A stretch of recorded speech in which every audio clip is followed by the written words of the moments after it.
Hello,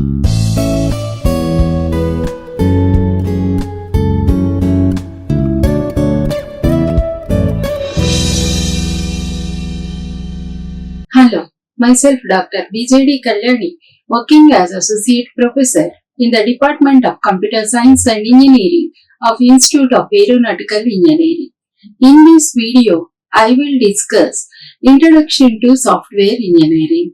The topic learning outcome is mapped to the course outcome of CO1, which is identify appropriate process model, approaches and techniques to manage a given software development process. In this video, I will briefly discuss about what is software engineering, what are the various process frameworks, what are its importance in this video. First, we will discuss about what is software engineering. Software engineering is an engineering branch related to the evaluation of software product. So, how the software product is developed? Based on that, the systematic approach and study of the phases of the software development is generally considered as software engineering. So, in the software engineering, a well-defined scientific principles, techniques and procedures are available for the construction of the software. The result of the software engineering is an effective and reliable software product. So, the application that is developed by using these scientific principle, techniques and procedures in order to improve the quality of the software product, and the product must be more efficient and reliable. It reflects the concept of multi-person construction of multi-version software. The software product is not developed as a single time. It must be revised according to the customer requirements. These updates must be provided as versions of the software.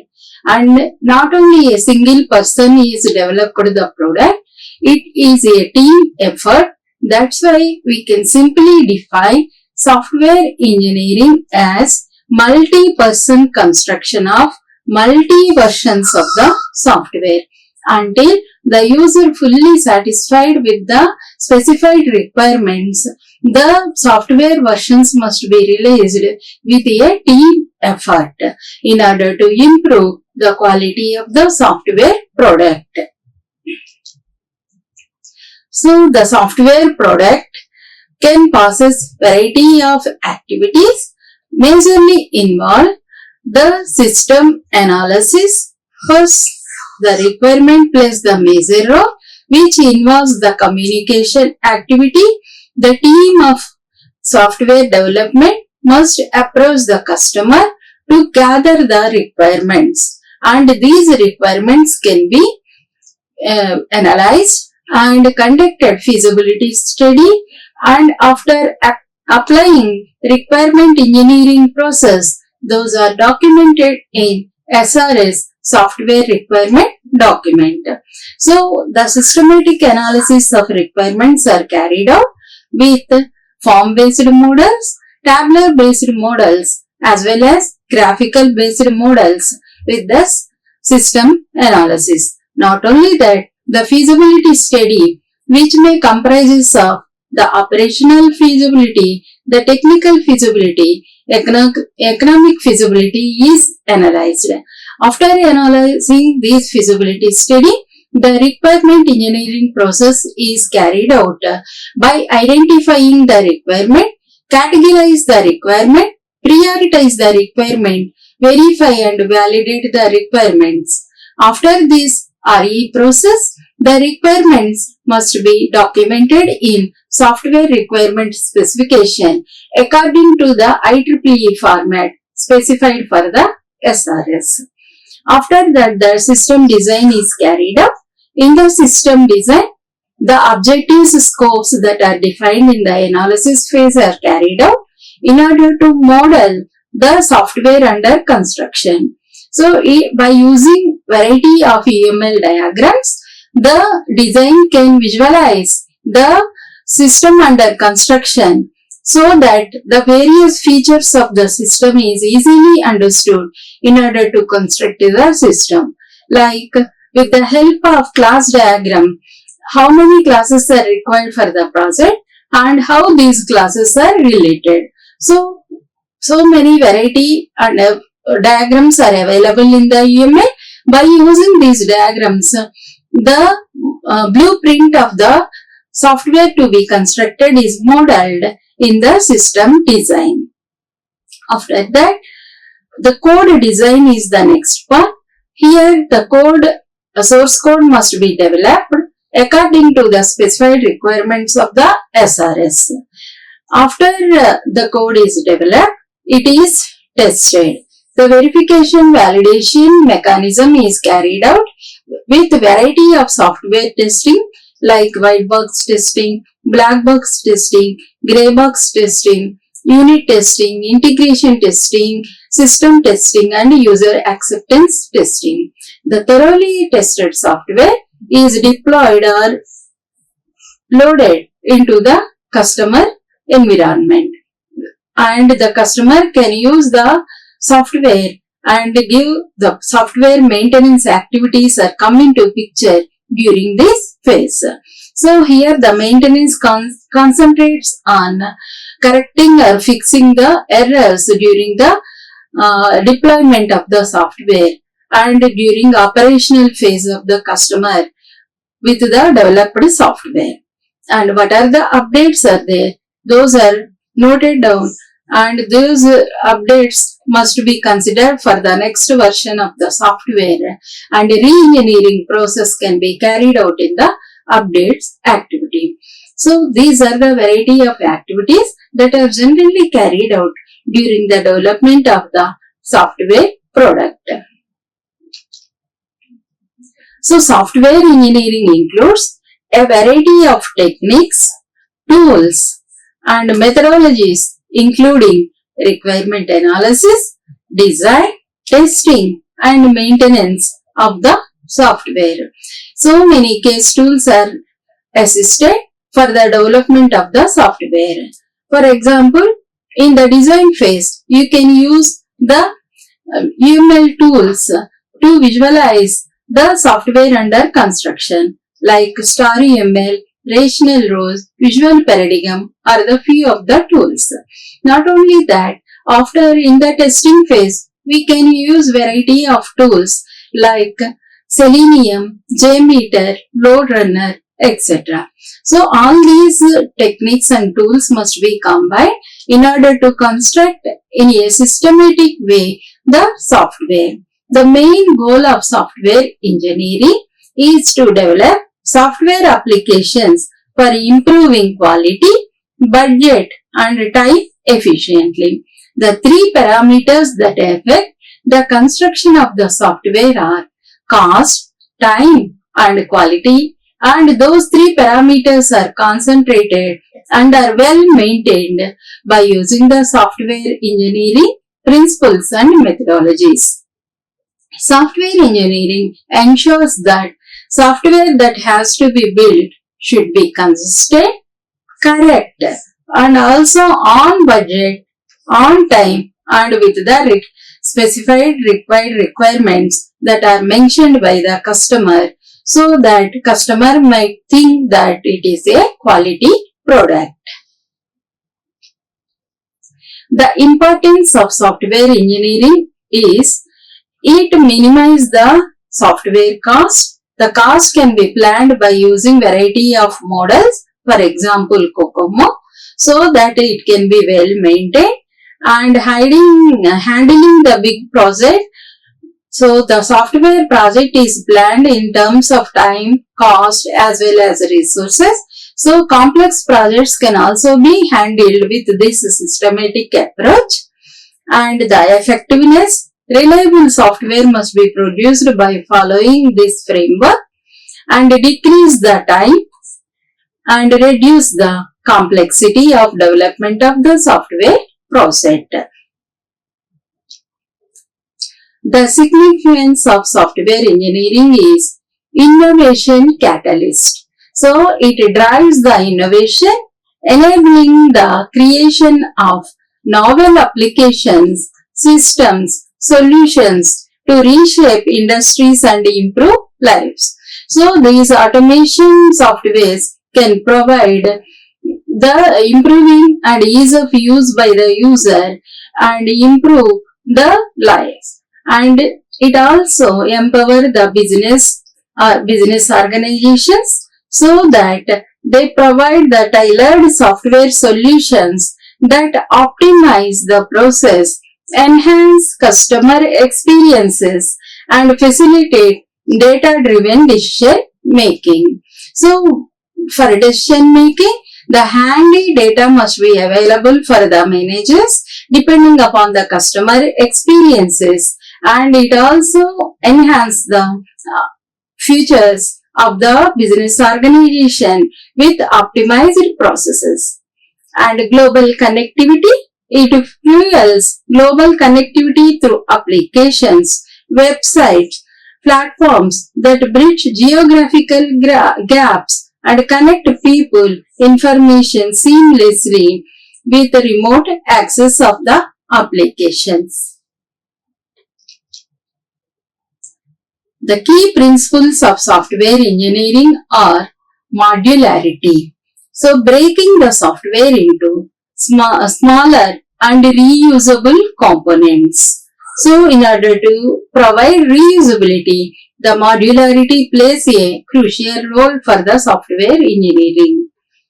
And these components must be developed and tested independently with the modularity. So based on the separation of concern principle, the modularity of software engineering can be applied. The reusability is important part of the software engineering. So creating the components that can be used in multiple projects, which can save time and resources. And maintenance is also accompanied with the development. So regularly updating and improving the software to fix bugs, add new features, and address security vulnerabilities with the maintenance. And agile methodologies can be used for the software development in order to easily accommodate the change in requirement of the customers. Using iterative and incremental development processes that focus on customer satisfaction, rapid delivery, and flexibility with agile methodologies. Variety of agile methodologies are available like extreme programming, Scrum, Crystal, FDD, etc. The need for software engineering is to manage large software. The complex softwares can be easily developed with the help of software engineering principles, and to improve scalability so that the modules can be easily extended. The cost management, to manage dynamic nature of the software, the change in requirements can be easily considered and adapted in the software development. For better quality management, the software engineering framework can be required. So software is generally three components. The collected three components are called the software. So it's a collection of the instructions are the set of programs. The data structures are the data upon which these programs can be operated, and the documentation is also come under the major component of the software development. The software can play dual role as a product, as a vehicle to deliver the product. As a product, it delivers computing potentials across network of hardware. It enables hardware to deliver the expected functionality.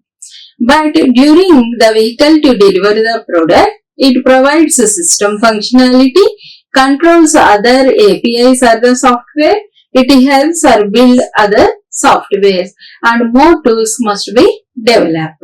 So it has the dual role as a product and a vehicle to deliver the product. The major characteristics of software are: software is developed or engineered. So according to the customer requirement, the software must be developed and it is not manufactured in the companies in the classical sense. And whenever the continuous use of software does not intended to wear out as in case of the hardware. Most softwares are custom built rather than being assembled from existing components. So these are the major characteristics of software apart from the hardware. Whenever the hardware components can be used, so they are at certain point, the failure rate can be started and the failure rate can be increased. But in case of software on continuous use, the additional features must be added and the functionality must be improved in case of software. The changing nature of the software reflects the taxonomy of the softwares. The variety of softwares are system software, application software, engineering and scientific software, embedded software, product line software, web applications, artificial intelligence software. The system software is the collection of programs written to service other programs. Majorly, they are used to control the internal operations of the computer. The best examples of system software are compilers, editors, file management, utilities. So system software area is characterized by heavy interaction with computer hardware, heavy usage by multiple users, concurrent operations that require scheduling, resource sharing, and sophisticated processes. The operating system is best example of the system software. Next, application software. Application software consists of standalone programs that solve a specific business need. Applications in the area of process business or technical data in a way that facilitates business operations, management and technical decision making. These are used to control business functions in real time. Variety of ERP softwares are best examples of application softwares. Engineering and scientific softwares. These software range from astronomy to volcanology, from automotive stress analysis to space shuttle, orbital dynamics, and from modular biology to automate manufacturing. So to assist these engineering and scientific applications, these softwares focus on complex computational activities. The example softwares are space orbital maintenance softwares, atomic reactor maintenance softwares, healthcare, major health diagnostic softwares are come under this category. Embedded softwares. These softwares reside within a product or system and used to implement control features and functions for end users for the system itself. The software source code can be embedded or incorporated in the circuit in order to control the circuit.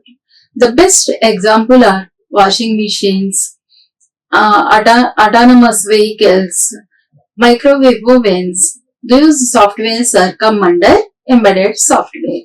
These softwares can perform limited and historic functions to provide significant function and control capability. Product line softwares. These are designed to provide a specific capability for use by many different customers. For generalized requirements, the packages are developed under product line softwares. The best examples are Microsoft Word, Excel, PowerPoint comes under product line softwares. They focus on a limited and historic marketplace. These software addresses mass consumer markets. Web-based softwares or web applications are evolving into sophisticated computing environment that not only provide standalone features, computing functions and content to the end user, but also integrated with corporate databases and business applications. So, the major front-end features must be developed by using these web applications, and the example of these softwares are HTML, CSS, PHP, etc. Artificial intelligence software.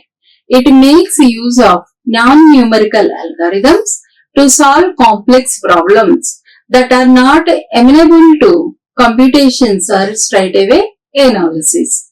Applications within this area include robotics, expert system, pattern recognition, artificial neural networks, theorems, providing game playing. So computer vision, gaming softwares, machine learning approaches, deep learning approaches are major categories of the artificial intelligence software. The next topic that is discussed is the software myth. A myth is a belief, but how it can be implemented in a reality is in the terms of software development is discussed under software myths. Generally, three varieties of myths are available. One is management myth, second one customer myth, third one practitioner myth. There are three myths under management category. The management are the people in the top level who can monitor and track the progress of the project. The first myth under management are the management can have all standards and procedures available for software development.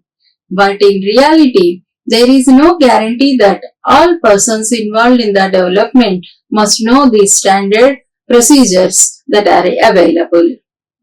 The second myth of the management is the addition of the latest hardware programs will improve software development. But in reality, sophisticated infrastructure must be required in order to deploy these advanced softwares. The third myth under management are with the addition of more people and program planners to software development can help to meet project deadlines if lagging behind. But if more people are involved in the reality, require some time to accommodate with the environment and sometimes require training to catch the flow of software development. The another variety of myths are the customer myths. Two categories of myths are available under customer. First myth is a general statement of intent is enough to start writing plans and details of objectives can be done over time. The customers who can gain benefit from the developed software can have a myth that so they are having enough start writing plans, software development and details of objectives. But these details, elaborate statement of requirements must be required in order to start the development of the software.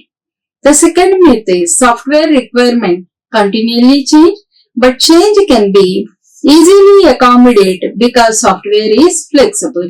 But software is constructed with a phased approach. So in few process models, it is very difficult to accommodate the changing of requirement at the later stages of the development. The third myths are practitioner myths. The practitioner or the developer who is involved in the actual implementation and writing of the code for the software. There are the myths are generally they believe that their work has been completed with writing of the plan. So here the programmer should write user manuals, documentation assisted with the software code development. And there is no other way to achieve system quality until it is running.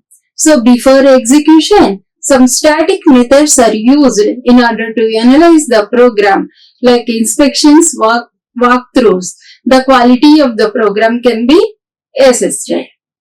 Engineering software will enable us to build powerful and unnecessary document always delay us. The documentation plays a crucial important role in order to easily access the application that is developed.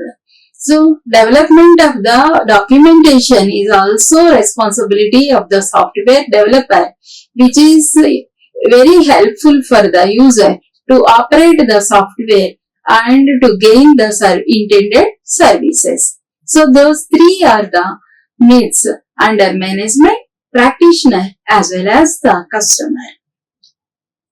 So in this video, I discussed about what is software engineering, what is its role, and what are the major activities involved in the software engineering, how software is different from hardware, what is the changing nature of the software by explaining variety of softwares, and what are the myths under variety of classification in this video is clearly discussed. And the references that are used in this video are this. Thank you. Like, share and subscribe. Hit the bell icon for more updates.